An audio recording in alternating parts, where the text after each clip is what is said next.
And I can tell you with no uncertainty that miracle cures are no laughing matter. I bid you good day, sir.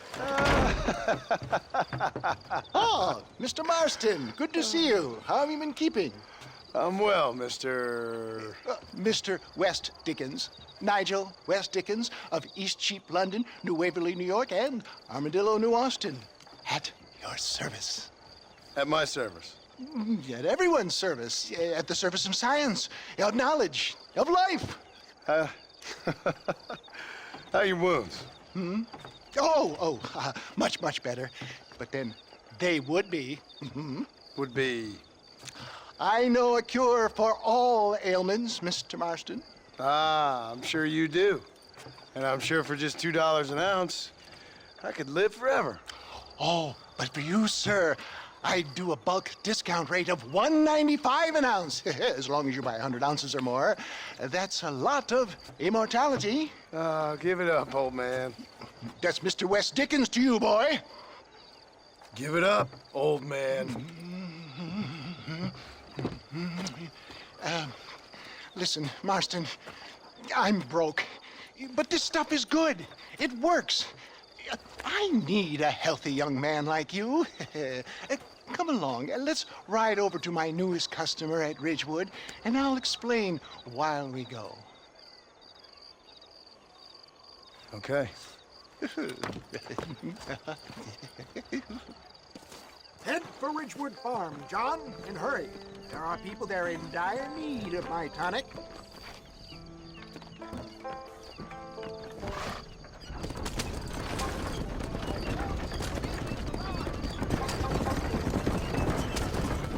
I heard about you, Mr. West Dickens. And I about you, John Marston.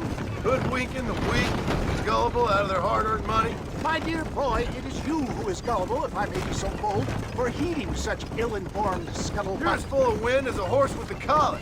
I have been blessed with the gift of language, and for that I will not apologize. But the West Dickens elixirs speak for themselves. My thousands of happy customers attest to that. Those men trying to kill you didn't look so happy. Skepticism is the bastard child of progress, John.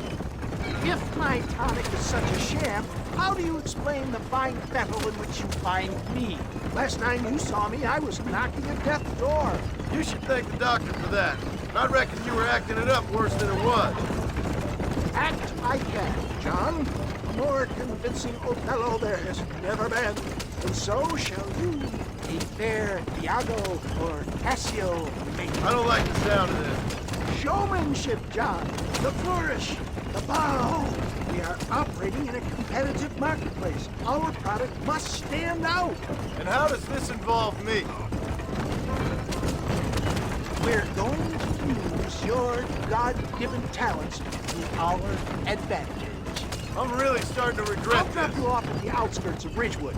That way, it won't look like we came together.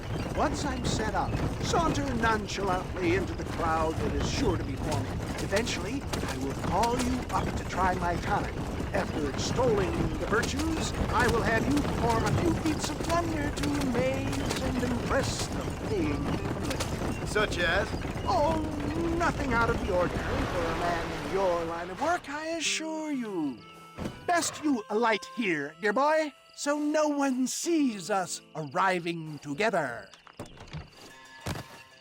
See you shortly, and remember, showmanship.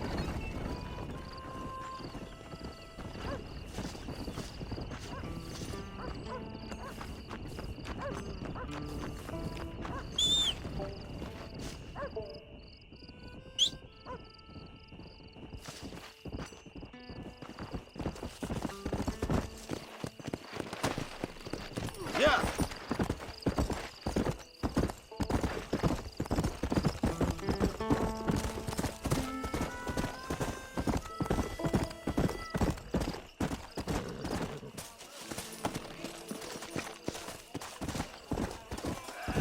I just don't get it. Friends, hard-working souls of Cholla Springs, gather round, gather round. Do you suffer from rheumatism, lumbago, acute chronic sciatic, neurologic, or inflammatory pain?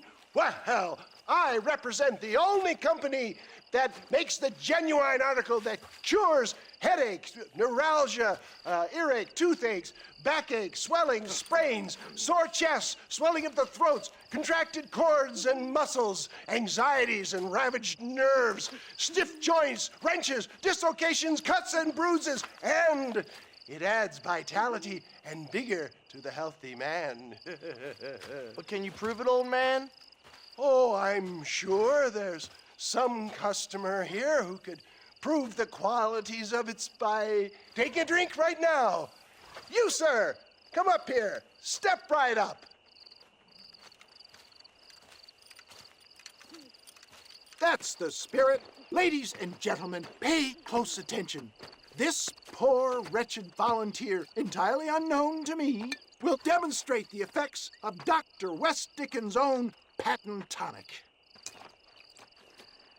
Be you a cowpoke or athlete, this miraculous elixir developed with the wisdom of the East keeps the muscles supple and relaxes the cords. It loosens the joints and gives a feeling of youth and vigor to the whole system. Not possible, I hear you say. Well, doubt no longer. Faith can move mountains, but I ask not for faith. I am a man of science, and today science will be vindicated.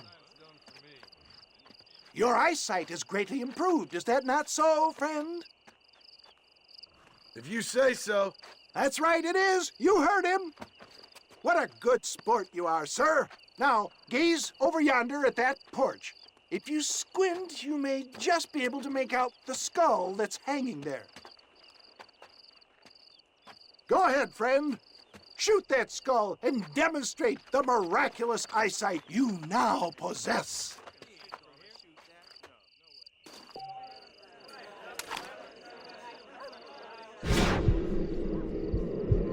Remarkable! The eyesight of an eagle, granted by imbibing Dr. West Dickens' own patent tonic. Anybody can make that shot. This man is a fraud. If your eye's so damn sharp, why don't you try shooting my hat out of the air? My friends, our test case has been challenged to shoot a gentleman's hat out of the sky above our heads. You can fool these people, but you ain't fooling me. Right. Let's just see how sharp you is with a moving target. Get ready to shoot that hat.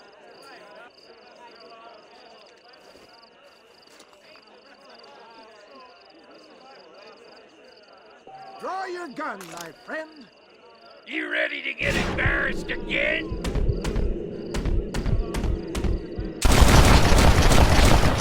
Have you ever seen such an eye? Behold the power of the elixir, plucked out of the sky. Hey! Hey! What? You think you can put a hole in a man's hat and just walk away, do you?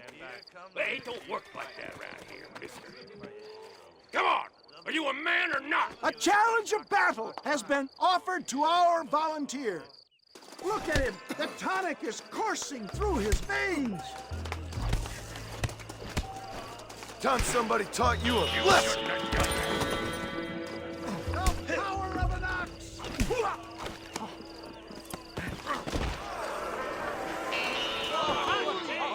There it is, skeptics and dissenters. Irrefutable proof. Do not let this opportunity pass you by. Look, he's over there. Go get him. This ends now. Watch out! He's got a gun! Who the hell do you think you are? You ain't leaving here alive.